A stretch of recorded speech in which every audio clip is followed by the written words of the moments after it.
And therefore, everybody, now this guy with bad credit can get a house. And the other guy got some extra payments, whatever it was. But there was one flaw in his whole argument.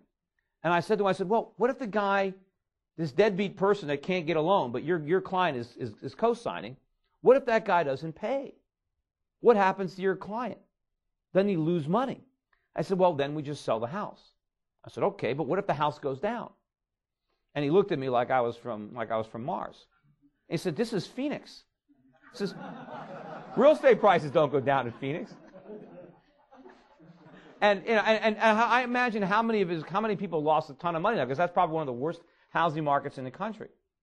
But this kind of stuff. So Wall Street, everybody had this idea that housing prices couldn't go down. So nobody questioned these AAA ratings. It didn't matter, because if somebody defaulted, you had the house to sell. But I knew that housing prices were going to fall. I mean, I remember when I would go on television and talk about housing prices falling, and people would say, well, that's not going to happen. That hasn't happened since the Great Depression. That's impossible. But people would ignore everything that had happened in the last 5 years. They would see, here was housing prices. They was like this. Then they went straight up and said, well, they can't, because they've never fallen, they can't fall. I said, but they've never done this. How are they going to stay up here? They were saying it was like a permanent plateau.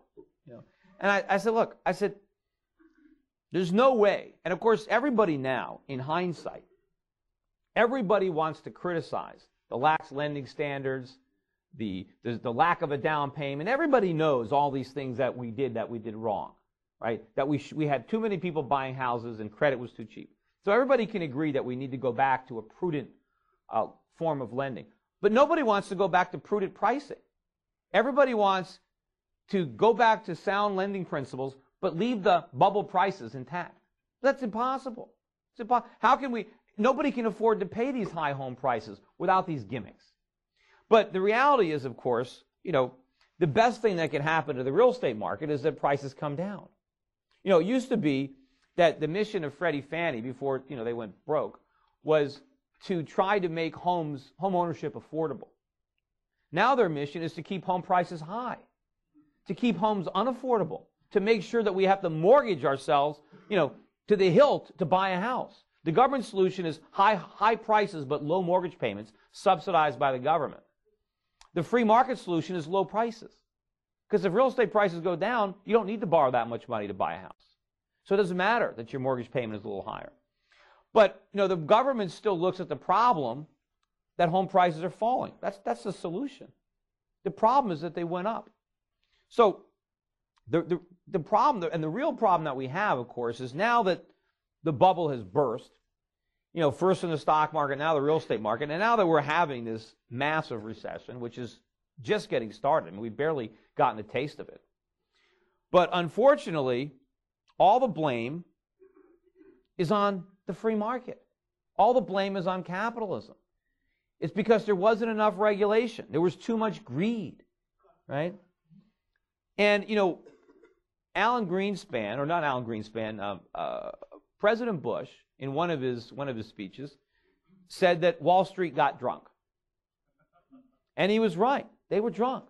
So was Main Street. The whole country was drunk. But what he doesn't point out is where they get the alcohol. Right? Why were they drunk? Obviously, Greenspan poured the alcohol.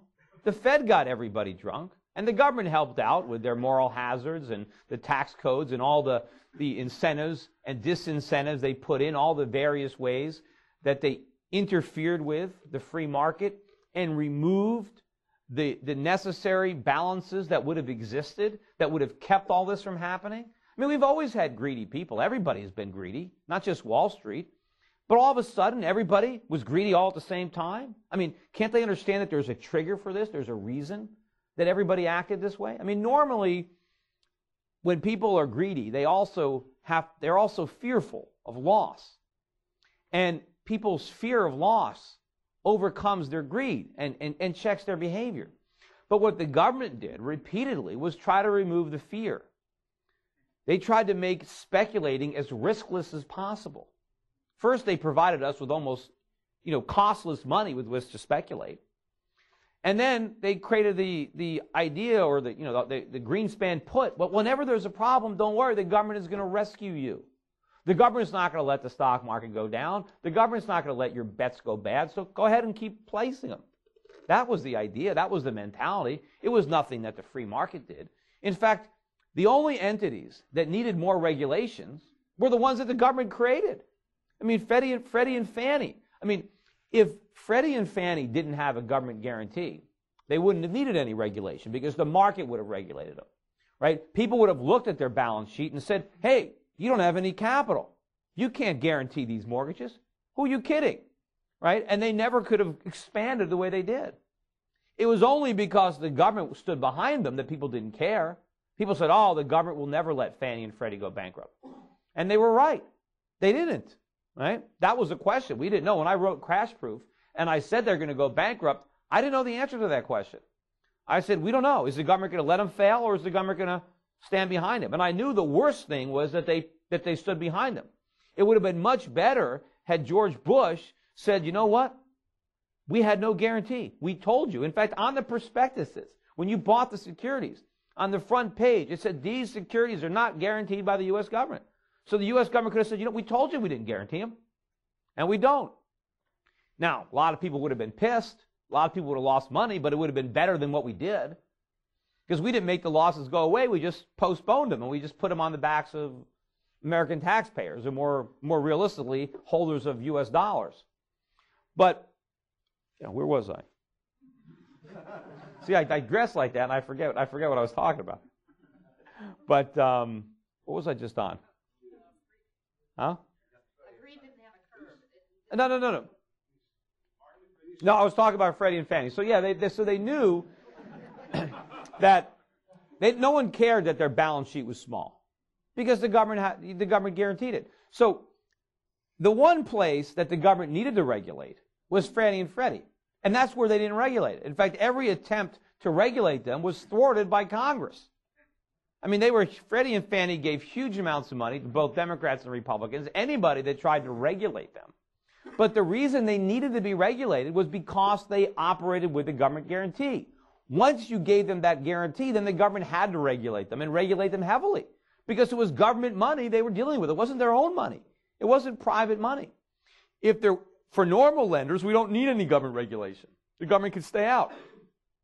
But in that circumstance, now, people could say, well, what about Wall Street? I mean, the subprime. There was a situation where there was no government guarantee. That's true. But Fannie and Freddie were the biggest buyers of subprime mortgages in the country.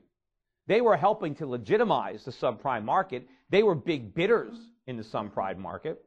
And, of course, it was Fannie and Freddie and FHA that really gave the impetus to the housing bubble, got it started, got the mentality there, is responsible for that way of thinking. I mean, so once the momentum was there, people just jumped along for the ride. And, of course, there were a lot of conflict of interest going on. I mean, obviously, the rating agencies are in bed with the brokers. They're rating these bonds AAA. I mean, they have to know that they can't possibly be that secure. But, you know, they're just like the real estate appraisers. The rating agencies want jobs, and they get jobs by coming out with good ratings, just like the appraisers. I mean, the appraisers just kept appraising houses high because they knew if they didn't appraise them high, they would never get another job. And, again, you know, the whole reason, once you got to the securitization process, which is a natural occurrence, once you got securitization, once you separate the originator of the mortgage from the risk of the mortgage, you've got the moral hazard. The guy that's getting the mortgage done, the mortgage broker, he couldn't care less whether that loan is ever going to get repaid. He just wants to originate it. And since he's the one that hires the appraiser, he just wants to hire an appraiser who will appraise the house high enough to fund the mortgage. That's all he cared about. In the olden days, when the banks were lending out their own capital and they hired the appraiser, they wanted a fair appraisal. They wanted to know if the collateral was any good for the loan, because that loan was going to be on their books. But in the securitization industry, so there were a lot of these moral hazards, but a lot of them got started